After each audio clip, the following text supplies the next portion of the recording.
작년에는 1년에 걸쳐서 요한계시록을 살펴보았습니다.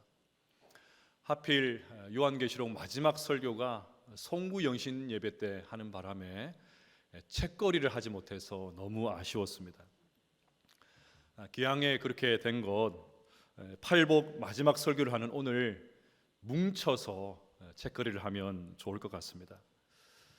제가 한턱 쏘면 좋겠지만 여러 사정상 그렇게 하지는 못하고 대신 교회에서 준비를 했습니다.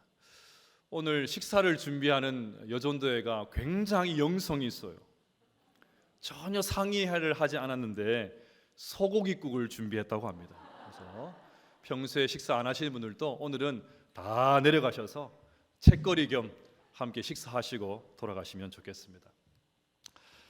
지금까지 예수님은 산상팔복을 통해서 무엇이 진짜 복인지를 말씀해 주셨습니다.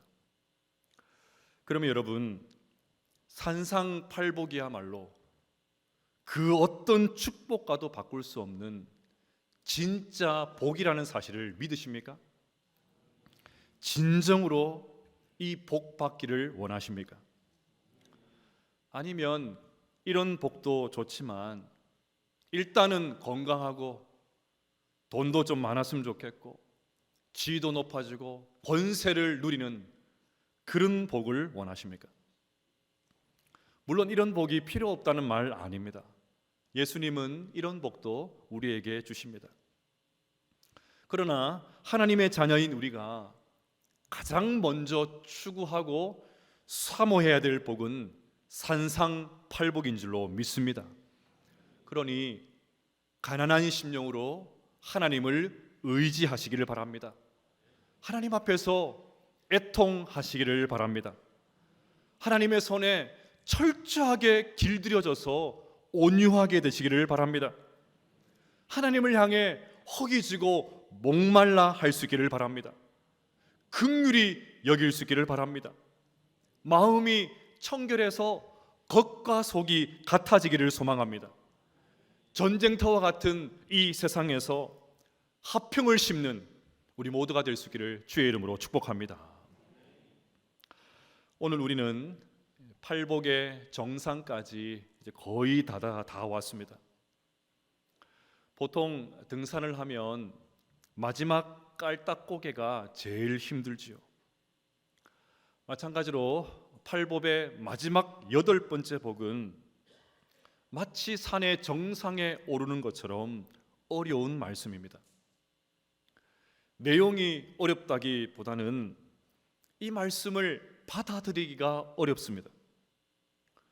그래서 예수님은 다른 복과는 다르게 8번째 복을 말씀하시고 친히 설명까지 덧붙여 주셨습니다. 오늘 본문 10절 말씀을 다시 한번 읽어보십시다. 시작. 의를 위하여 박해를 받은 자는 복이 있나니 천국이 그들의 것임이라. 아멘. 오늘 말씀을 제대로 이해하기 위해서는 우선 의가 무엇인지를 알아야 됩니다. 예수님은 단순히 박해받는 사람, 단순히 핍박받는 사람이 복이 있다고 말씀하지 않으십니다. 의를 위하여 박해받는 자가 복이 있다고 하십니다. 그러면 의를 위하여 박해를 받는 자라고 할 때 의는 뭘까요? 다른 것을 찾을 필요가 없습니다. 예수님께서 직접 설명을 해주셔서 얼마나 감사한지 몰라요. 11절을 보시면 나로 말미암아 너희를 욕하고 박해하고 거짓으로 너희를 거슬러 모든 악한 말을 할 때에는 너희에게 복이 있나니. 의를 위하여는 나로 말미암아, 즉 예수님 때문에라는 뜻입니다. 예수님 때문에 욕을 먹고, 예수님 때문에 모욕당하고, 예수님 때문에 중상모략을 당하고, 예수님 때문에 손해보고, 예수님 때문에 비난받고, 예수님 때문에 어려움을 당하고, 예수님 때문에 매를 맞고, 예수님 때문에 쫓겨다니고, 예수님 때문에 고난받고, 예수님 때문에 말도 제대로 하지 못하고, 예수님 때문에 죽어 살고, 예수님 때문에 억울한 일을 당하고, 한마디로 팔복의 마지막은 박해받는 복입니다. 여기서 한 가지 정리할 것이 있습니다. 박해와 처벌은 다릅니다. 박해와 처벌을 구분해야 됩니다. 처벌은 내가 저지른 나쁜 일에 대해서 받는 벌입니다. 반대로 박해는 내가 좋은 일을 했는데도, 열심히 주의 말씀을 따라 살았는데도 당하는 어려움입니다.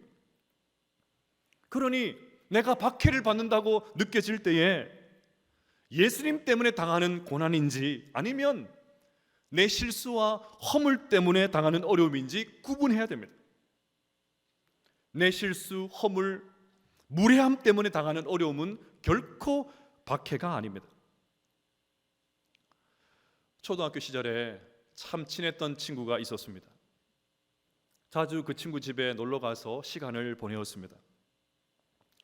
한 번은 친구 부모님들과 저녁 식사를 하게 되었습니다.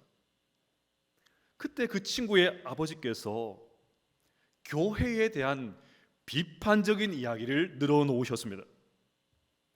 제가 교회를 다니고 목사가 되려 한다는 것을 아시고는 더 거칠게 비난을 퍼부으셨습니다. 어린 나이에 저는 그것을 감당하기가 너무나도 힘들었습니다. 하지만 이유를 들어보니까 이해가 됩니다. 한 교회가 그 친구의 부친이 다니는 회사 운동장을 빌려서 체육대회를 했던 것 같습니다. 여러분, 체육대회를 다 마치면 어떻게 해야 됩니까? 정리해야 되죠. 청소해야 되죠. 마무리 정리를 끝까지 해야 되죠. 우리 교회처럼 용역까지 써서 평소에 청소하지 않는 부분까지 막 깨끗하게 정리해야 되죠. 그게 상식이지 않습니까? 지난주에 말씀드린 대로 이것은 유치원에만 가도, 유치원생만 돼도 다 아는 이야기입니다. 그런데 그 교회는 체육대회를 다 마치고 운동장을 엉망으로 만들어 놓고 그냥 가버렸습니다. 그런 일이 한두 번이 아니었습니다. 참, 이런 것은 참 쓸데없이 한결같아요. 그러니까 회사의 간부로 있었던 그 아버님의 눈에 비친 교회는 정말 몰상식한 집단이었습니다. 상식, 기본도 통하지 않는 그런 집단이 교회였습니다. 그러니 그 교회에서 또다시 대여 요청이 들어오면 빌려주겠습니까? 그 친구의 부친께서 막 필사적으로 브레이크를 거십니다. 그 일을 당하시고 막 얼마나 성토를 하시는지 지금도 그때 그 분위기를 잊지를 못합니다. 아마 그 교회는 왜 대여를 안 해주려 하냐 막 화를 내면서 온갖 연주를 대면서 기어코 대여를 하겠지요. 그 과정에서 세상이 교회를 박해한다고 말할지도 모릅니다. 하지만 이것은 박해가 아닙니다. 회사가 교회를 핍박한다고 말해서도 안 됩니다. 이것은 예수님 때문에 당하는 어려움이 아닙니다. 그냥 처벌입니다. 처벌. 경상도 사투리로 꽃이다. 꽃이다. 한 번은 신학대학 시절에 MT를 갔습니다. 신학과는 MT 분위기도 여타 다른 과들과 사뭇 다릅니다. 밤에도 찬양을 하고 통성기도를 하고 그야말로 부흥회가 펼쳐집니다. 지금 생각을 해보면 아무리 신학교지만 MT까지 가서 왜 그렇게 놀았나 싶지만 당시에는 사뭇 진지했습니다. 그날도 여느 MT와 마찬가지로 부흥회가 펼쳐졌습니다. 그래서 그런데 한참 분위기가 무르익어 갈 즈음에 경찰이 출동했어요. 지역 주민들이 민원을 넣었기 때문입니다. 알고 보니까 그곳에 고시촌이 많았습니다. 우리는 아주 내로스럽게 기도하고 찬양했을지는 몰라도 이웃에게 그것은 그야말로 소음 그 자체였습니다. 얼마나 미안했던지요. 이것을 가지고 지역민들이 찬양도 하지 못하게 한다, 우리가 신학생들인데 예배도 드리지 못하게 한다, 그렇게 말할 수 없지요. 이것은 의를 위하여 박해받는 것 아닙니다. 또 어떤 분들은 성격이 못됐고 말도 함부로 하고 남을 무시하는 태도 때문에 어려움을 당합니다. 여러분, 이런 분들을 좋아하십니까? 안 좋아하죠. 어떻게 해서든지 안 엮이려고 합니다. 만나는 거 찾아거립니다. 저 멀리서 그분이 걸어오기만 하면 빙 둘러가든지 황급하게 건물로 들어가 버립니다. 그런데 꼭 이런 사람 중에 의인들이 많아요. 자신이 잘못하고 바르게 처신하지 않은 것은 아랑곳하지도 않고 사람들이 나를 핍박한다고 합니다. 사람들이 나를 몰라본다고 합니다. 내가 문제가 아니고 저들이 문제라고 그렇게 소리를 칩니다. 여러분, 이것은 의를 위한 박해가 아닙니다. 또 어떤 분들은 광신적인 믿음 때문에 핍박을 받습니다. 열정이 너무 과해서 가족들과 집안도 제대로 돌보지 않아서 어려움을 겪는 경우가 있습니다. 아무리 믿음이 좋다고 한들 허구한 날 교회에서만 살고 가족들 식사도 챙기지 않고 자녀들 교육도 신경 쓰지 않는 아내와 어머니를 누가 좋아하겠습니까? 예전에는 교회에서 먹고 자는 여자 성도님들이 참 많았어요. 돌볼 가족이 없으면 어느 정도 이해할 수 있습니다. 그런데 버젓이 남편이 있고 자녀들이 있는데도 불구하고 철야 기도해야 된다고, 철야 기도해야 된다고. 실제로 보면 기도도 많이 안 해요. 기도 잠깐 하고 내 졸고 있어요. 저는 그런 분들을 만나면 빨리 집으로 가시라고, 빨리 집으로 가시라고, 잠은 집에서 주무시라고. 요즘은 남편만 교회를 다니는 분들도 있죠. 아무리 신앙생활을 잘한다 한들 제때 월급도 갖다 주지 않으면 그런 남편을 어느 아내가 좋아하겠습니까? 그때부터 바가지가 시작이 됩니다. 이것을 가지고 세상이 나를 몰라본다느니, 예수님도 고향에서 오신영을 여김을 당한 것처럼 나도 그런 대우를 당한다느니, 억울하다느니 예수님 코스프레를 하면서 이렇게 말해서는 안 됩니다. 이것은 의를 위한 박해가 아닙니다. 그저 잘못에 대한 대가, 처벌입니다. 이런 측면에서 중요한 말씀이 있습니다. 베드로전서 2장 20절 말씀을 같이 한번 읽어보겠습니다. 시작. 죄가 있어 매를 맞고 참으면 무슨 칭찬이 있으리요? 그러나 선을 행함으로 고난을 받고 참으면 이는 하나님 앞에 아름다우니라. 아멘. 베드로전서 4장 15절 16절도 읽어보겠습니다. 시작. 너희 중에 누구든지 살인이나 도둑질이나 악행이나 남의 일을 간섭하는 자로 고난을 받지 말려니와 만일 그리스도인으로 고난을 받으면 부끄러워하지 말고 도리어 그 이름으로 하나님께 영광을 돌리라. 아멘. 그러니 박해와 처벌을 잘 구분할 수 있어야 됩니다. 자, 그런데 저는 오늘 이 말씀을 보면서 두 가지 질문이 생겼습니다. 첫째는 과연 박해가 복인가라는 질문이고, 또 하나는 과연 우리에게 이런 박해가 있느냐라는 질문입니다. 먼저 첫 번째 질문입니다. 오늘 주님은 자신 때문에 박해받는 자가 복이 있다고 하십니다. 베드로 사도 또한 선을 행함으로 고난을 받고 참으면 하나님께서 보실 때 아름다운 일이라고 합니다. 그리스도인으로서 고난을 받으면 부끄러워하지 말고 오히려 하나님 앞에 영광을 올려드리라, 그렇게 말씀하고 있습니다. 도대체 이게 말이 되나요? 이게 무슨 복입니까? 무슨 이런 복이 다 있습니까? 믿음 생활 하다가 마음이 힘들 때가 있습니다. 하나님께서 원하시는 일을 열심히 했는데 돌아오는 것은 고난과 박해를 받을 때입니다. 칭찬과 보상은커녕 비난과 모함을 받기 일쑤입니다. 예수를 믿으면 만사 형통은 물론이고 집안의 우환도 사라지고 하나님의 복을 받는다고 그런 말을 듣고 교회에 왔습니다. 나름대로 열심히 기도하고 헌금도 하고 봉사생활을 열심히 했는데 힘들고 어려운 일들이 그치지를 않습니다. 이런 일들을 당하면 생각이 많아지죠.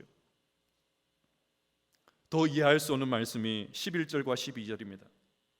나로 말미암아 너희를 욕하고 박해하고 거짓으로 너희를 거슬러 모든 악한 말을 할 때에는 너희에게 복이 있나니 기뻐하고 즐거워하라. 하늘에서 너희 상이 큼이라. 너희 전에 있던 선지자들도 이같이 박해하였느니라. 이 본문을 메시지 성경으로 다시 읽어드리겠습니다. 그뿐 아니다. 사람들이 내 평판을 떨어뜨리려고 너희를 깔보거나 내쫓거나 너희에 대해 거짓말을 말할 때마다 너희는 복을 받은 줄로 알아라. 그들이 그렇게 하는 이유는 진리가 너무 가까이 있어서 그들이 불편을 느끼기 때문이다. 그런 일이 일어날 때 너희는 기뻐해도 좋다. 아예 만세를 불러도 좋다. 그들은 싫어하겠지만 나는 좋아하니 말이다. 온 천국이 박수를 보낼 것이다. 또한 너희만 그런 일을 당한 것이 아니라 아님을 알아라. 내 예언자와 증인들은 언제나 그런 고생을 했다. 박해를 당할 때 어떻게 하라고요? 아예 만세를 불러도 좋다고 합니다. 기뻐하고 즐거워하라고 합니다. 아니, 이 부분을 더 정확하게 해석하면 기뻐 뛰면서 즐거워하라는 말입니다. 그러니 때문에 열심히 말씀을 지키다가 박해를 받으면 기뻐서 막 펄쩍펄쩍 뛰라는 말입니다. 세상에 이런 즐거운 일이 또 있나? 즐거운 비명을 지르면서 기쁘면서 펄쩍펄쩍 뛰라고 말합니다. 이게 말이 되나요? 어떻게 그럴 수가 있습니까? 고난이 오는데요, 그것도 내가 잘못해서 그런 것이 아니고 내가 허술해서 그런 것이 아니고 제대로 믿으려고 하면 더 박해가 거세지는데 어떻게 기뻐할 수 있습니까? 세상에 그런 사람이 어디에 있습니까? 그런데 여러분, 있더라고요. 그런 사람이 있습니다. 사도 바울이 골로새서 1장 24절에서 이렇게 말합니다. 나는 이제 너희를 위하여 받는 괴로움을 기뻐하고 그리스도의 남은 고난을 그의 몸된 교회를 위하여 내 육체에 채우노라. 에이, 그것은 사도 바울이니까 가능하지 우리는 아니라고요? 그렇지 않습니다. A.W. 토저가 이것이 그리스도인이라는 책에서 이렇게 말했습니다. 그리스도로 인한 고난을 즐거워하는 자가 진정한 그리스도인이다. 그리스도로 인한 고난을 즐거워하는 자가 진정한 그리스도인이다. 왜요? 죄와 허물로 망가진 우리를 구원하신 주님, 그 주님을 위해서 살다가 그 주님의 말씀대로 살다가 욕을 듣고 모욕을 당하고 손해보고 비난받고 억울한 일을 당하는 것만큼 영광스러운 일은 없기 때문입니다. 이런 측면에서 오늘 주님께서 참 이해할 수 없는 말씀을 하시는 이유를 알 수 있을 것 같습니다. 신앙 때문에 제대로 믿으려 하다가 핍박이 오는 것을 이상하게 여기지 말라는 말씀입니다. 이렇게 신앙생활을 잘하고 있는데 왜 이런 일이 일어나느냐? 회의에 빠지지 말라는 말씀입니다. 오히려 세상 사람들이 신앙 때문에 너를 미워한다면 내가 정말 하나님께 속한, 하늘에 속한 제대로 믿고 있는 신자인 것을 확인시켜주는 증표니까 기뻐하고 즐거워하라는 말씀입니다. 자, 그러면 이제 자연스럽게 두 번째 질문으로 이어집니다. 과연 지금 우리에게 예수님 때문에 당하는 박해가 있습니까? 지금까지 신앙생활 해오시면서 예수님 때문에, 믿음 지키려는 것 때문에, 말씀대로 순종하려고 하는 것 때문에, 정말 제대로 믿어보려고 하는 것 때문에 당했던 어려움이 있으십니까? 내 허물, 실수, 무례함 말고요, 내가 잘못해서 받는 처벌 말고요, 그건 박해가 아니라고 했잖아요. 그런 거 말고요, 정말 믿음 때문에, 하나님 때문에, 주님 때문에, 하나님 말씀 때문에 당했던 박해와 어려움이 있습니까? 이 질문을 이 아침에 여러분 자신에게 심각하게 던져보셔야 됩니다. 여러분, 왜 세상이 기독교 신앙을 가진 우리를 공격합니까? 정상적인 그리스도인이라고 하면 그리스도를 닮았기 때문에 세상과는 다른 정체성을 가지고 삽니다. 철저하게 다른 가치관을 가지고 삽니다. 그러니 세상과 충돌할 수밖에 없어요. 세상이 견디지를 못하는 것입니다. 여러분, 우리 모두는 이 세상에 속한 자가 아닌 줄로 믿습니다. 우리 모두는 하늘에 속한 자입니다. 따라서 우리에게는 이 세상이 도저히 흉내낼 수 없는 거룩함이 있어야 됩니다. 그 다름을 갖고 세상 속에 깊이 들어가서 어둠이 빛을 만나면 싫어하듯이 세상 사람들이 그리스도인을 미워하는 것은 너무나도 당연한 거예요. 이건 거의 필연적인 것입니다. 세상이 예수님을 십자가에 못 박았는데 우리는 껌이죠. 얼마나 쉽겠습니까? 그래서 예수님은 요한복음 15장 18절과 19절에서 이렇게 말씀하십니다. 세상이 너희를 미워하면 너희보다 먼저 나를 미워한 줄 알라. 너희가 세상에 속하였으면 세상이 자기 것을 사랑할 것이나 너희는 세상에 속한 자가 아니요 도리어 내가 너희를 세상에서 택하였기 때문에 세상이 너희를 미워하느니라. 따라서 여러분, 믿노라고 하면서도 나에게 아무런 박해가 없다면 내 신앙을 진지하게 한번 돌아보셔야 됩니다. 세상 사람들의 비위를 적당하게 맞추고 철저하게 세속적인 가치관을 따라서 타협하며 살면 세상이 나를 환영합니다. 예수님과 멀어지고 하나님의 말씀과 멀어지고 세상과 똑같이 살면 세상이 우리를 박해할 이유가 없습니다. 전혀 혐오감을 느끼지를 않습니다. 세상과 똑같은 가치관을 붙들고 사는데 굳이 박해할 이유가 없지요. 왕관을 쓰려는 자 그 무게를 견뎌라. 왕관을 쓰려는 자 그 무게를 견뎌라.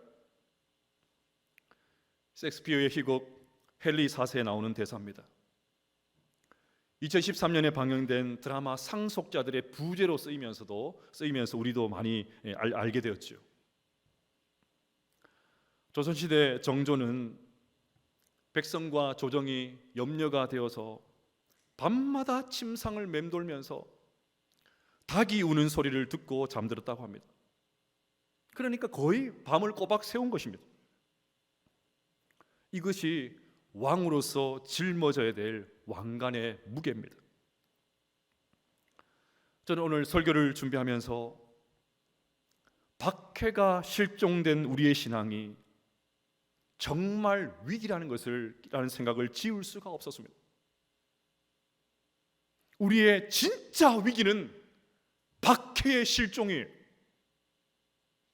박해가 사라진 것, 다른 것 때문에 어려움 당하고 처벌받고 이런 건 너무너무 많은데, 우리가 잘못 살아서 받는 처벌들은 너무너무 많은데 제대로 믿어서 받는 어려움이 없어.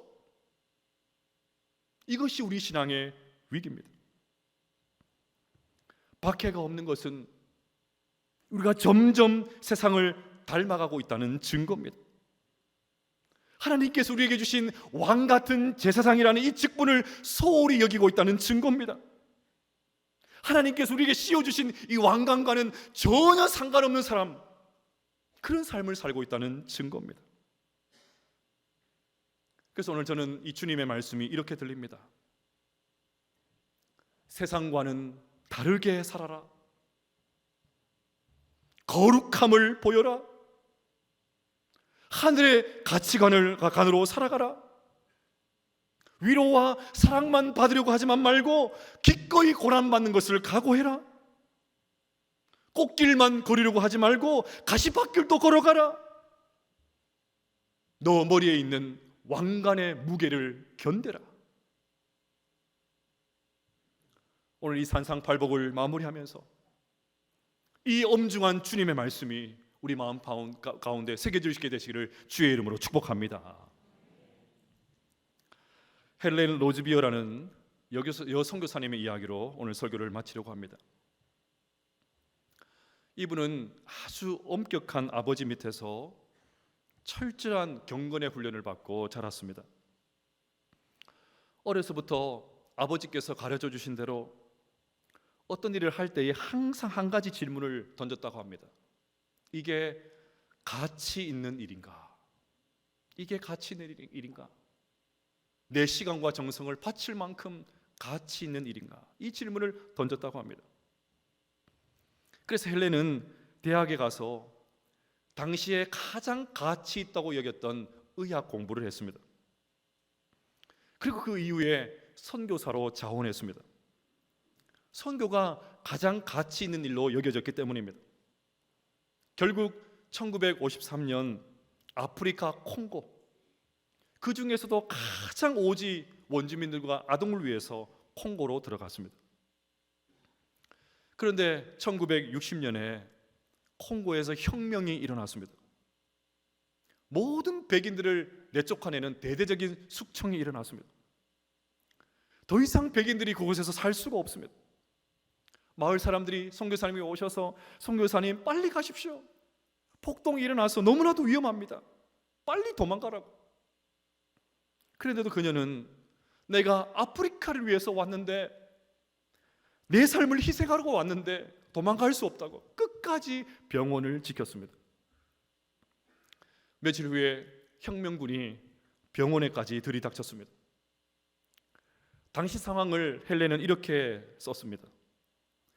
그들은 나를 발견하자 발을 잡고 거꾸로 끌고 가서 머리와 어깨를 난타하고 땅에 팽개치고는 다시 발길질했습니다. 깨어진 안경은 간 곳이 없었고 온몸은 상처로 고통스러웠으며 이빨은 얼얼하였고 입안에는 피가 가득 찼습니다. 뭔지 모를 두려움과 말 못할 공포로 의식을 제대로 가눌 수 없는 가운데 그들은 나를 끌어다 놓고 저주와 욕설을 한바탕 퍼부었습니다. 침대에 거꾸로 눕혀 묶어놓고 인정사정 없이 성폭행을 자행했습니다. 나는 울부짖고 울부짖었습니다. 헬렌 선교사가 콩고로 들어온 이후에 처음으로 하나님 앞에 이런 질문을 던졌다고 합니다. 주님, 지난 10년간의 제 의료 선교 사역이 정말 가치가 있었습니까? 제가 보기에 완전한 실패요 헛수고 같습니다. 제가 선교사로서 오지에서 이렇게 고생했는데 주님이 주시는 대가가 고작 이것밖에 되지 않습니까? 이런 폭행과 모욕과 이것이 또 가치 있는 일이라서 주님께서 허락하시는 것입니까? 이것이 정말 가치 있는 일입니까? 그때 하나님께서 선교사님에게 이런 음성을 들려주셨다고 합니다. 사랑하는 내 딸아, 너는 지금까지 잘못된 질문을 던졌구나. 질문을 잘못 던졌어. 너는 이게 가치 있는 일인가? 라고 물었는데, 네가 진짜 던져야 될 질문은 당신은 가치 있는 분입니까? 아니다. 내가 하고 있는 이 일이 가치가 있습니까? 라고 묻기보다는 너의 수치와 모욕에도 불구하고 너의 하나님, 너의 구세주인 내가 소중한지, 그래도 내가 너에게 합당한 하나님인지 물어야 했다. 이 음성을 듣고 헬렌 선교사님께서 하나님을 향해 눈물을 흘리면서 이렇게 고백합니다. 예, 주님, 주님만이 가치 있는 분입니다. 나는 아무것도 아닙니다. 내가 하는 일이 가치가 있고 없고 이것이 중요한 것이 아닙니다. 주님만이 나의 모든 것 되시고 나의 전부가 되십니다. 사랑하는 여러분, 오늘 주님은 당신 때문에 당하는 아픔과 수치와 손해가 복이라고 하십니다. 지금 예수님 때문에 손해를 보고 계십니까? 예수님 때문에 박해를 당하고 계십니까? 예수님 때문에 홀로 서 계십니까? 상처를 입으셨습니까? 예수님을 섬기다가 아픔을 경험하셨습니까? 그러면 우리는 복된 사람입니다. 제대로 믿음의 길을 걸어가고 있는 사람입니다. 그러니 기뻐하고 즐거워하시기를 바랍니다. 그리하여 어떤 시련 속에서도 끝까지 믿음의 길을 걸어갈 수 있는 팔복의 사람, 진짜 복된 사람 될 수 있기를 주의 이름으로 축복합니다.